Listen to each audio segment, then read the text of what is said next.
kusengela bakonfwa mu kipande kyalenga number 4.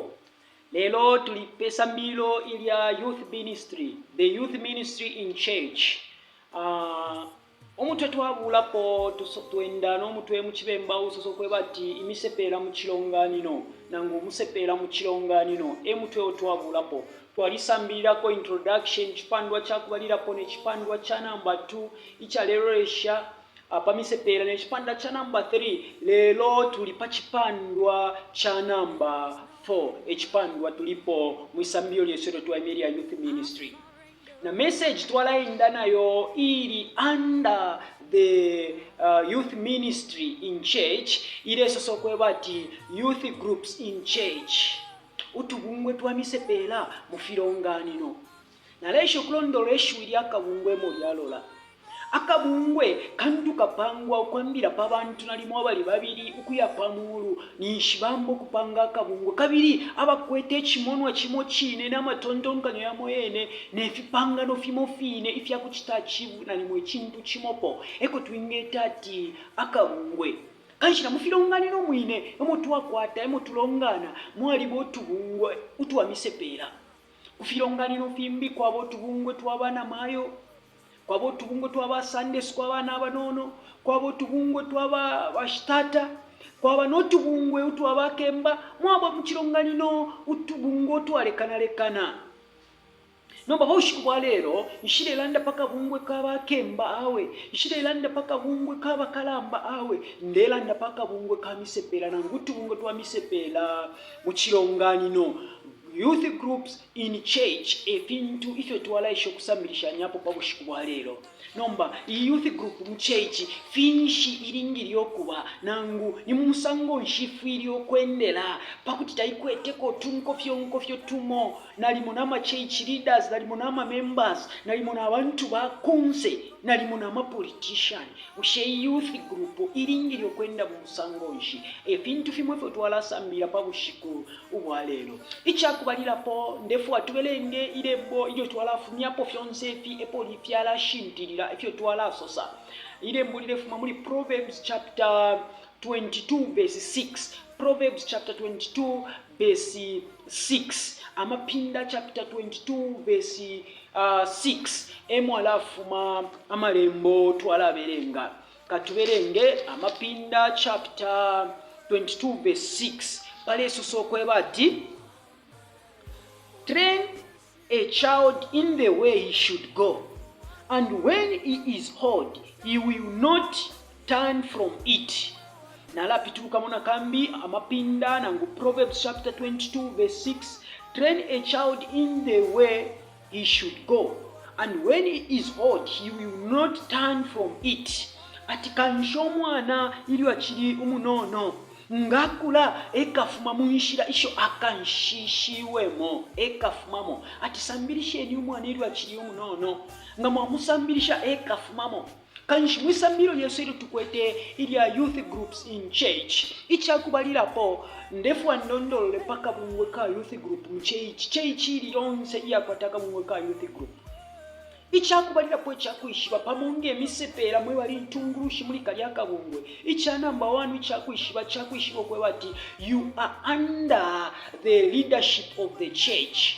What do I mean? Ntuleso so kwe bati chakubalira po chumulingire mwaishiba kuishiba kwe bati mwabapa butungulushi wabakalamba nangu ba pastor nangu butungulushi bwa Cilonganino kira mwaba munshi kanshite timupange chintu mweka fe independently without them, without consulting nangu beno kusuminishako.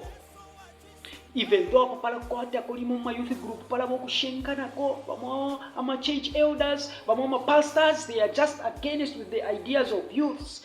Katuishinga kuti twasosa musango nshindero tepo tuli twalasa tukesa sambira sana apana londola nga twesa kapali the role of the church to the youths elo tukesa landapo sana hapo nomba po ushikwa lero ndefu anso sefyo kwebati the youth group is not an independent organization from the church leadership. At youth group tayaba independent nangutakaba akabungwe keka fyakaba completely palwa kako ukufuma uminwe shali butungulushi bwa Cilonganino nishiyo youth group yali kwatamu amafya ya moyamo eryo chimbi ekyo tulingirira okwishiba kyakwishibwa kutira ati ichilonganino echikwete ichiresa kama nemisepela pali bakobwafya kuntanshi uitwa ati generation gap. Na i generation gap tuwamba okulandapo atikutalukana kwa mushingu nangu kwa mikulire mu Cilonganino nishitire Cilonganino tachikwete future ahead kuntanshi chikakwata obwafya pantu ntungulushi shikaba mweshinono kabiri shikachepa na abantu bakabamo bakaba abachepa.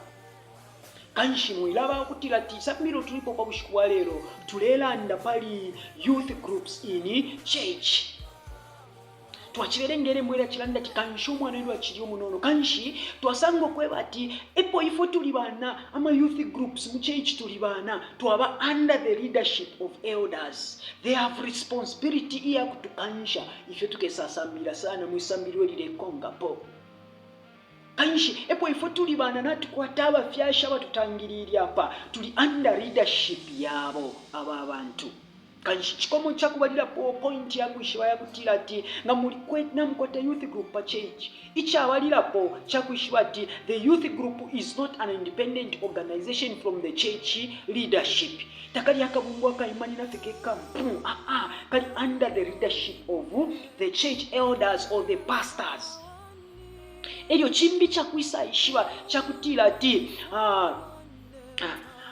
akakabungwe nga kali under ma leadership yalya aba pachechi limo kulabako mwakwata kotunkofyo wa misepela nalimo mkwenda kwa batangireko pachechi nalimo mundi tumo mwachitamu observe na balufyanyamo tumo tutatu muliko tumo tuleko lubenkana solve the problem with imitimesha tekanya muibaba kalipamu kusolve obwafya kutumaneni limo silence yaliba important kutumaneni nokupepa kulilesa miperi ya manwa ya kuyalanda na leadership of that church muyanguka kutumaneni pepeni chipepereni po ero mutwale ishu kubakalamba nabo bantu kuti baluba chishinka na imwe bene muli bana kuti mwaluba kawikishanyeni mwishire solution kusenda kwa chintu chimo. Point ndefu tuishibe kwa kushikuwaluya kutila ati any youth group under the church, it is under the leadership of the church. It is not an independent organization. Awe tefyo. Kanshi efintu fimo ife tuambo kuishiba na ngwife tuwasambira popa kushikuwalero ifilera napali youth group in church akabungwaka. Eryo fimo Cilonganino, this message goes to those churches that do not support our youth groups. Think of it, mushe abakaba kuntanshi kuli mwe ni bani abakesa tumulo mulimo nga mwakota muleikala mufipuna.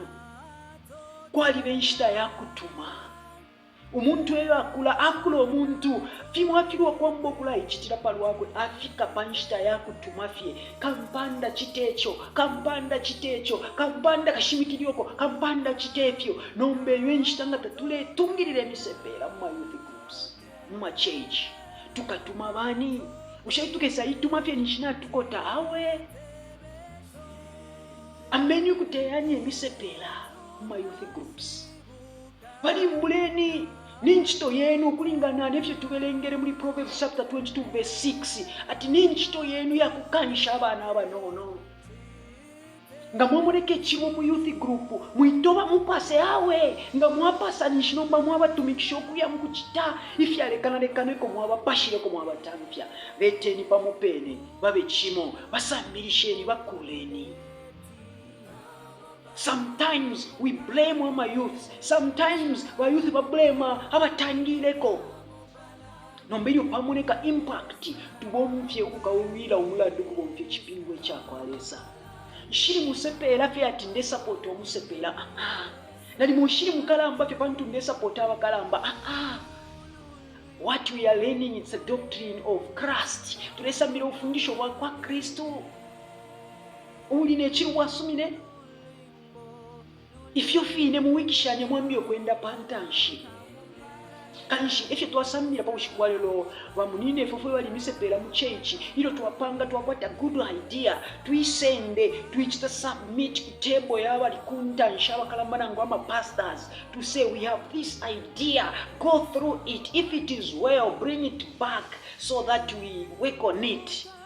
ngata chiri bwino tusambirisheni twishire emulimo wa ntungulushi Imisepela intungulushi Imisepela shiringiri okukwata. If you have an initiative okutungirira Imisepela muma areas yalekana socially, economically, educationally, ukubatungirira, submit those ideas mwafuane mubike mitwe chapamo. Nakireni kubakalamba.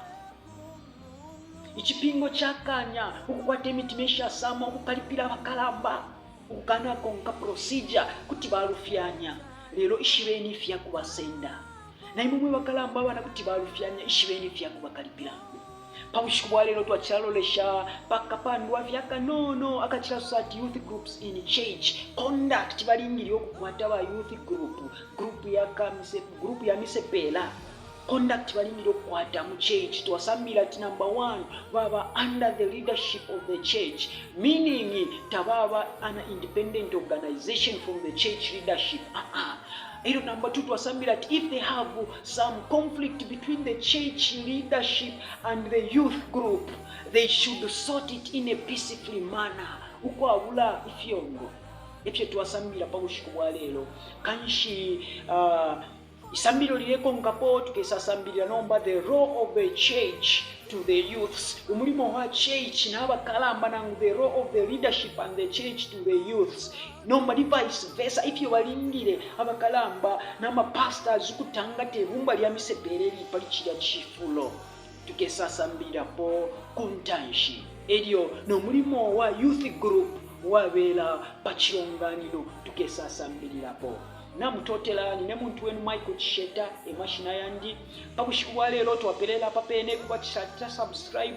You can subscribe mwatini kapopalia elio ama video nga yafuma kulingana na masambiro tule kwata muleba updated nga mwakwata mwepusho mwafayo kulunda pofimo.